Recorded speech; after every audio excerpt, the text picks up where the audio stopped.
ராதே ராதே. குருஜியை 2023 நான் ஜூனில் நான் பார்த்தேன் குருஜியை. நிறைய பேர் இங்கே கனெக்ஷன்ஸ் பற்றின்னு பேசிட்டு இருக்கல, கனெக்ஷன்ஸ் பற்றி. I will always use to think of common things where I can link with Guruji. So I was born in Kadalur. As you all know, Guruji was born in Kadalur. I was born in 1976. So குருஜியோட blessing அப்பயே கிடச்சிது அப்படின்னு link பண்ணிக்கணும். ரெண்டாவது அவரோட நட்சத்திரம் சுவாதி, எந்தும் சுவாதி. மூணாவது அவர் commerce group படித்தாரு, நானும் காமர்ஸ் குரூப் படித்தேன். எதுக்கு இதெல்லாம் சொல்றேன்னா, நம்ம எப்பயுமே லிங்க் பண்ணிக்கணும். நம்ம நானா வந்து காமனா இருந்தா கூட when we are able to link it, we feel more closer to him. குருஜிட்ட 23 போனப்ப நான் அனிருத்தியும் ஸ்ரீருத்தியும் பார்த்தேன். இஃப் யூ ரிமெம்பர், ஸ்ரீருத்தி ஆசிரமத்தில் பார்த்தேன். இப்போ குருஜி வந்து பாக்யாஜி இருந்தாரப்ப நான் போயிட்டு, குருஜி நீங்கள் வந்து நிறையா ப்ரொவென்ஷன்லாம் நீங்கள் கொடுத்துட்டுருக்கீங்க, அது ரொம்ப வருஷமாகவே எனக்கு நிறைய கொஸ்டின்ஸ் ஜென்ரலி கேட்பேன். ரஞ்சனிக்கு தெரியும், கொஸ்டின் யார் கிருஷ்ணா சொல்லிகிட்டே இருப்போம். So questions is basically in search of something, you're trying to understand more and more சொல்லிட்டு. ஸோ அதனால தான் குருஜியோட அந்த எல்லா வீடியோ கொஸ்டின் அண்ட் ஆன்சர்ஸ் நிறையா கேட்டுகிட்டே இருப்பேன். நிறைய ஆன்சர் கிடைக்கும். நிறைய நாளைக்கு வந்து சில நாள் போஸ்ட் பண்ணுறது அப்படியே நமக்கு லைஃப்பில் நடக்கும். குருஜியை காமிச்சப்ப குருஜி வந்து எல்லாரும் இந்திரன் படம் பார்த்துருப்பேன். அப்படியே ஒரு புக்கை படித்து ஒரு செகண்டில் படித்து அப்படியே மெமரைஸ் எப்படி மாதிரி குருஜி பார்த்துட்டு அந்த வாட்ஸ்அப்பை ஃபுல்லாக ஸ்கேன் பண்ணிவிட்டு நான் சொன்னேன் குருஜிட்ட, இது வந்து தப்பாக எழுதிருப்பேன் குருஜி, ஒரு அட்டம் தான். எனக்கு வந்து உங்களோட வாய்ஸ் ரொம்ப பிடிக்கும், நீங்கள் சொல்கிற எக்ஸ்பீரியன்ஸ்லாம் ரொம்ப பிடிக்கும். நீங்கள் எப்பயுமே சொல்லுவேன், நீ மட்டும் நாமா சொல்லக்கூடாது, மற்றவாளையும் ஒத்துடாத நாமா சொல்ல வைக்கணும்னு சொல்லுவேன். ஸோ அதுதான் இன்ஸ்பிரேஷன். நம்ம லேர்ன் பண்ணுற எக்ஸ்பீரியன்ஸை மற்றவாளுக்கு யார் யார் பார்க்க முடியுமோ அவளும் ஷேர் பண்ணிக்கணும்னு சொல்லிட்டு நல்லா இருக்கே. குருஜி சொன்னார், நீ அப்புறம் எனக்கு கம்பைன் பண்ணி எல்லாம் சேர்த்து அனுப்புன்னு சொன்னேன். இங்கே இருக்கும் அனுப்பல நானும். அதுக்கப்புறம் வந்து இப்போ நிறைய டைமில் வந்து நமக்கு ஒரு இன்ஸ்பிரேஷன், கான்ஃபிடன்ஸ் வந்து நன்னா போயிட்டு இருக்கப்ப ஈஸியாக வரும்.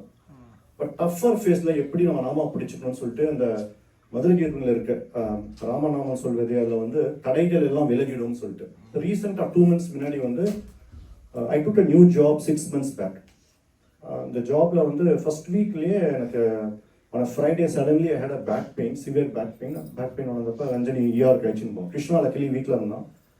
அப்போ வந்து தே டயக்னோஸ் த கிட்னி ஸ்டோன்ஸ்லாம் இருக்குது, ரிமூவ் பண்ணணும்னு சொன்னோம். First I have to thank the radiologist. The radiologist வந்து when they took the CT scan, there was a brief mention about hip, something to do with hip. எங்களுக்கு அப்போ தெரியாது அது விஷயம், அப்படியே விட்டாச்சு. அப்புறம் ரஞ்சனி 1 மாதம் அப்புறம் பார்த்து then we went through multiple diagnoses and then I was told that my right hip has to be replaced. Hip replacement வந்து கொஞ்சம் ரொம்ப ரேர் ஈவெண்ட் ஆக்சுவலி. நிறைய பேர் நீ ரீப்ளேஸ்மெண்ட் கேள்விப்பட்டிருக்கீங்க, ஹிப் வந்து கொஞ்சம் ரேர் தான். So the first question should always come to us, why me, why now? அது ஒரு இந்த விக்டிமைசேஷன், அந்த கில்ட் ஃபீலிங் இதெல்லாம் வரும். ஏன்னா அது ஒரு no symptoms at all. Chandruji சொன்ன மாதிரி எங்கள் அப்பாவோட ஃபர்ஸ்ட் ஸ்ராத்தம் வந்து செப்டம்பர் ஃபர்ஸ்ட் வீக் இந்தியாவில் இருந்தது. I was very particular that Rajini was also very particular we should do it in India. கர்மபூமினால ஃபர்ஸ்ட் டைம்ன்றதுனால அங்கே பண்ணிடணும். த டைலமா இஸ், டாக்டர்கிட்ட கன்சல்ட் பண்ணும்போது அவள் சொன்னால், look, the hip can collapse anytime between now or 2.5 years. I cannot tell you the exact timeline. Depends upon the person, various factors. So we had originally scheduled the surgery on December 1st week. In the coming December. So அப்புறம் வந்து சரி போயிடலாம்னு சொல்லிட்டு போனோம். ஆனால் கிளம்புறதுக்கு 1 வாரம் முன்னாடி திடீர்னு வலிக்க ஆரம்பிச்சது எனக்கு. ஸோ அப்போ வந்து போகலாமா வேண்டாமா ஒரு டைலமா இருந்தோம். பட் வி செட் போயிடலாம்னு சொல்லிட்டு நாம கெட்டியமாக பிடிச்சிட்டோம். நாம நிறையா சொல்லியிருந்தோம்.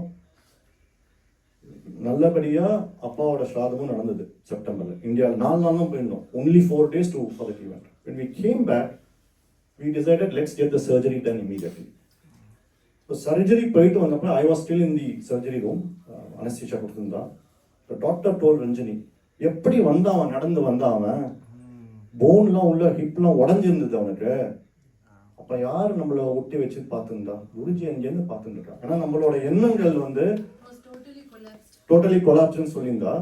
ஸோ இதில் என்னன்னா, நீங்கள் வந்து மிராக்கிள்ஸ்லாம் நிறையா சொல்கிறோம். நம்மளோட லைஃப்பில் இது மாதிரி இன்சிடென்ட் வரும்போது நாம சொல்கிறதுனால தடைகள் எல்லாம் விலகும்னு சொல்கிறதுக்கு இது ஒரு எக்ஸாம்பிள். ஸோ நம்ம first of also I want to definitely appreciate all the Gen Z kids. எதனாலனா, ஒரு சயின்டிஸ்ட் ரீசெண்டாக ஒரு ஆர்டிகல் படித்தேன். அதில் சொல்லியிருக்கா 80,000 தாட்ஸ் ஒரு நாளைக்கு ஒரு மனுஷன் வரணும், ஒரு பர்சன் 80,000 தாட்ஸ் வேவரிங் தாட்ஸ் வருமா, இல்லை 70% நெகட்டிவ் தாட்ஸ் வரும், 30% தான் பாசிட்டிவ் தாட்ஸ். நாங்களாம் பிறந்தப்ப யூடியூப், ஐஃபோன் இதெல்லாம் எதுவுமே இல்லை. நாங்களாம் ஆக்சுவலி இன்னும் நல்லாவே இருந்திருக்கலாம், என்னையும் சொல்லலாம் சொல்லிக்கலாம். நீங்களாம் வந்து among all these distractions, நீங்க வந்து பாகவதம் படிக்கிறதும், சோபாஜி இருந்தா கூட நீங்க படிக்கணும்ல, டீச்சர் இருந்தா போறதில்ல, ஸ்டூடெண்ட்ஸ் இருக்கணும்ல. அதனால வந்து you are all our inspiration. Krishna எங்களுக்கு இன்ஸ்பிரேஷன் கண்டிப்பா.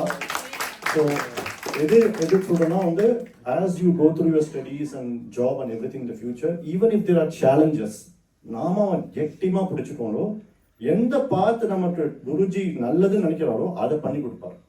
You have to believe in that part. இதுதான் கரெக்ட் நமக்கு. ஸோ எனக்கு சர்ஜரி இப்போ வந்தது, இதுதான் கரெக்ட். இது போயிட்டு வந்து at least I was able to fulfil my dharmic duties also.